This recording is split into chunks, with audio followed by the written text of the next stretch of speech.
as accurate as measurements done 3 months ago. Right. Okay? I know that was my fault. The further you are in the pregnancy, the less likely that it'll hit your due date.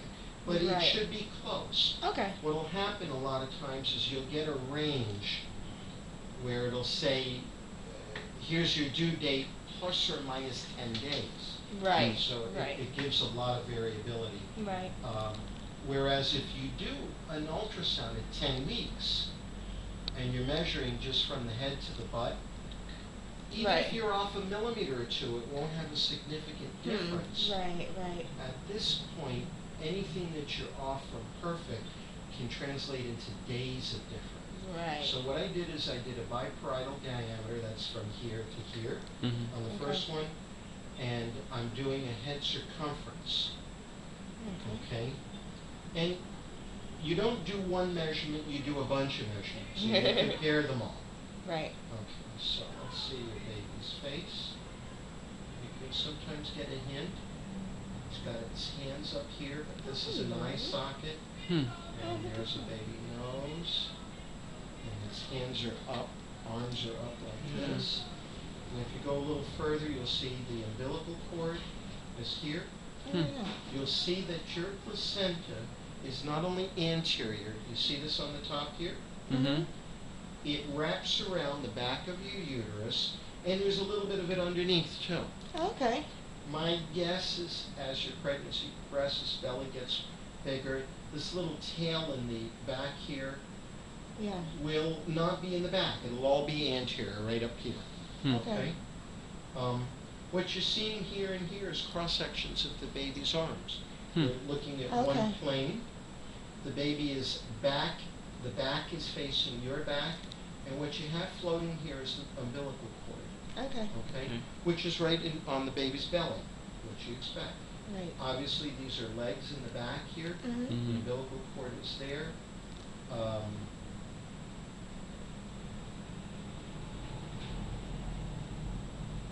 And what I'm going to do is look for other structures. This is the circumference of the baby. This is the baby's stomach, where my arrow is. Okay. I'm going to just go a little bit under the stomach and do. Now there's the heart. You always count the chambers. 1, 2, 3, 4. You see the valves. This valve over here, the baby's moving. That's the mitral valve. That's the aortic valve. A baby's heart should have 4 chambers. If the baby doesn't have 4 chambers, you have a serious, life-threatening problem called a hypoplastic left ventricle.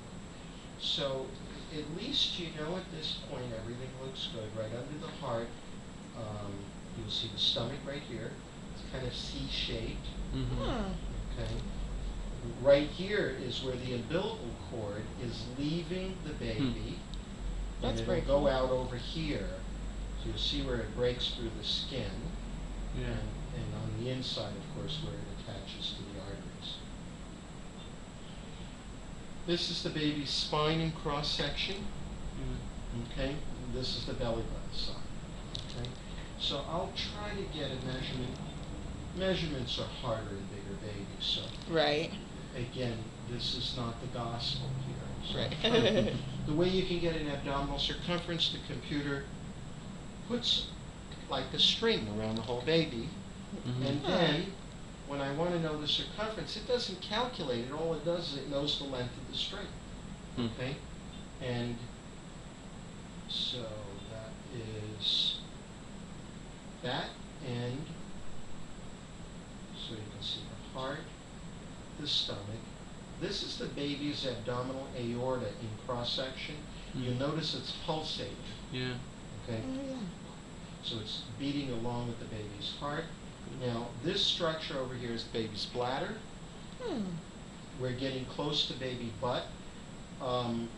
This, I'm looking for a particular bone that's usually easy to find and easy to measure, and it's the baby's thigh bone. But if you look too carefully, you know, here's the thigh, there's the bladder. So whatever the baby is right in here. Now, I obviously picked a shot where you can't see, but I can. And so I know what your baby is, because in the other direction I looked from the belly side down, Yeah.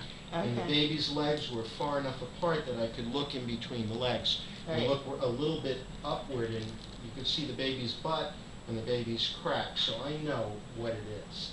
And for a little added money, I'll leave it on you. Okay. So this is the femur, and this is the femur, thigh bone. Femur is number 9. Boom. So, I measured 4 different structures on the baby, but remember, I'm also seeing if the baby is okay.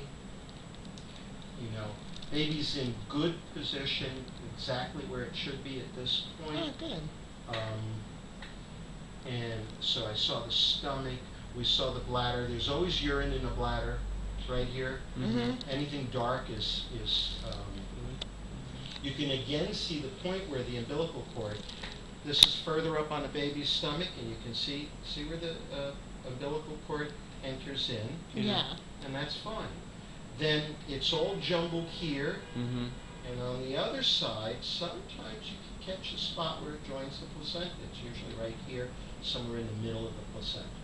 Okay? That's pretty So, all of the important structures we just went through. Now I'm looking from above, and I will be careful. Let me turn the direction. If you need us to close our eyes, we can. Right. So here's the head, the eyes, the nose. I can't see the baby's mouth because it's got its paws in the way. Yeah. And then the baby's belly, umbilical cord, legs in the back, placenta on the top and a little bit toward posterior. You're going to go over this, because if you go carefully, you'll see what it is. I probably won't know anyway. Okay, you will. You will.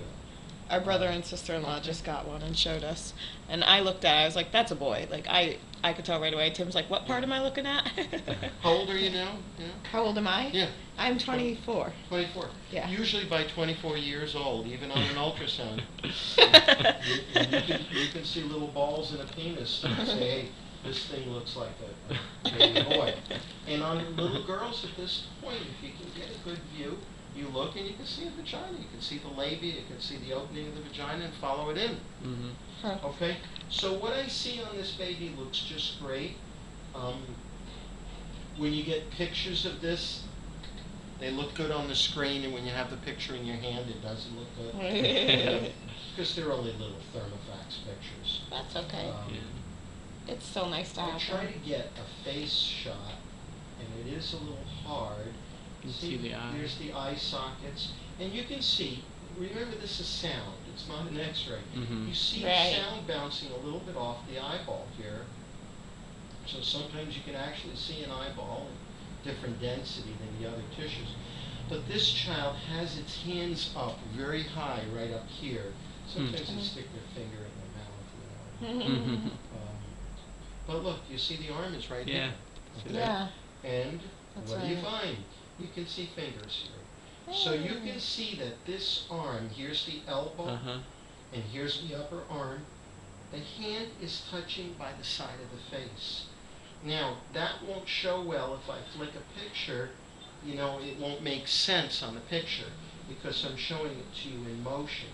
Right. So you can see the hand is in a different plane. See the little fingers here. You can Yeah. count them too. You'll see 4 fingers like this. The other arm is someplace back over there. There you can see. Yeah. So literally both arms, because this is an elbow, are up with at its the hand on the face. side of its Right. face. Okay. Down below, keep in mind, the baby's femurs were on its belly, so it's like this. Yeah. Fetal position. Yeah. Yeah. And its rear end is touching up toward the top of the placenta up there. Okay? So it's good. It's laying the right way. It's perfect position. Yay, good Babies job, are, baby. when they're at this point, babies are often face up. That doesn't mean it comes out that way. Right. Normally the baby will come up. When you start labor and you start to push the baby down, what happens